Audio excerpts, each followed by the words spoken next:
Olá, meu nome é Vanessa Taimar, eu sou membro voluntária do PIBID, que é o Programa Institucional de Bolsa de Iniciação à Docência na UFAL. E hoje eu vou fazer uma resenha falada sobre o livro lançado em 2008 da autora francesa Muriel Barbery, e que se chama A Elegância do Ouriço. Título esse que pra mim faz muito sentido ao decorrer da história e eu acho que eu vou conseguir passar um pouquinho disso aqui nesse vídeo. Vamos lá!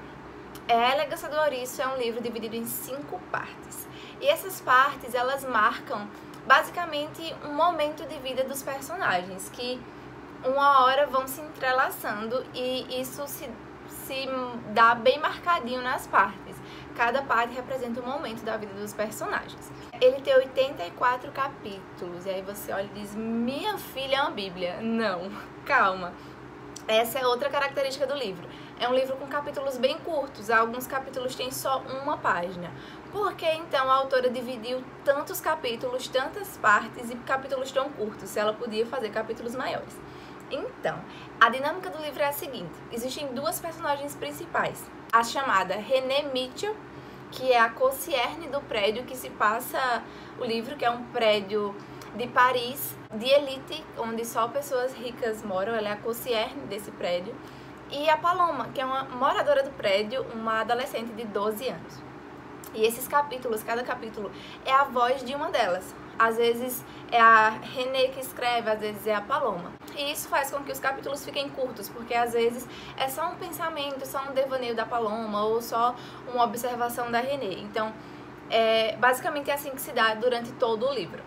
E é interessante porque logo de cara a gente percebe, quando a gente conhece, né, a Paloma e a René, a gente consegue perceber quem é que fala.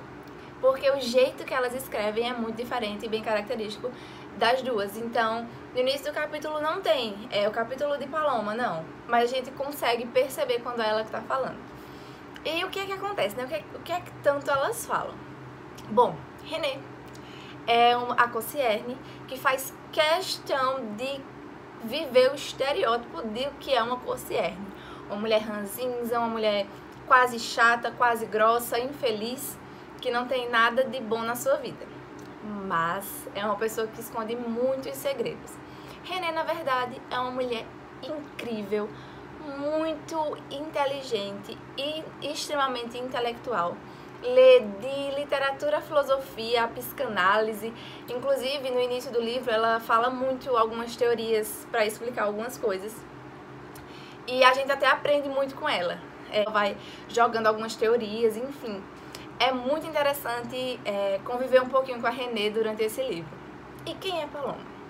Paloma, pelo contrário, é uma menina muito serelepe, muito alegre para os outros, mas dentro de casa ela é, na verdade, uma menina infeliz. Ela não consegue se contentar com as injustiças do mundo, porque ela percebe que ela é uma pessoa muito rica, que mora com a mãe, o pai e a irmã, que também segue os estereótipos das pessoas ricas, né, não se preocupa com os outros, e ela não consegue se contentar com isso. Ela sente que as pessoas não enxergam ela de verdade também, só enxergam como uma menininha de 12 anos que não tem nada para oferecer, mas na verdade ela também é muito inteligente, está sempre lendo e muito indignada com as injustiças do mundo. O que é que ela decide? Ela decide cometer suicídio no seu aniversário de 13 anos. E o que é que acontece? Ela decide, antes de cometer o suicídio, tentar, nesse ano, procurar o sentido da vida. E aí ela diz que vai observar os movimentos do mundo e a partir desses movimentos ela vai ter pensamentos profundos todos os dias, porque ela quer, de fato, ela está comprometida a achar o sentido da vida.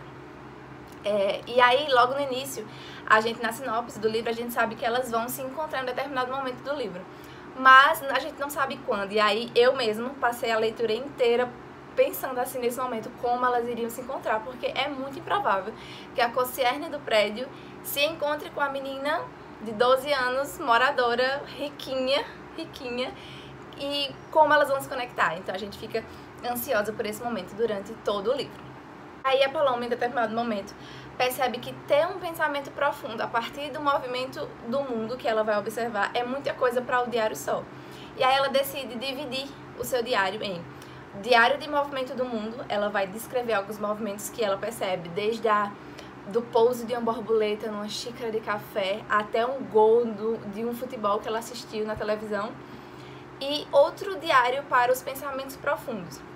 Ela intitula Pensamento Profundo número 1, número 2, número 3 e assim vai seguindo os livros. Inclusive são os capítulos, o pensamento número 1, pensamento número 2, enfim.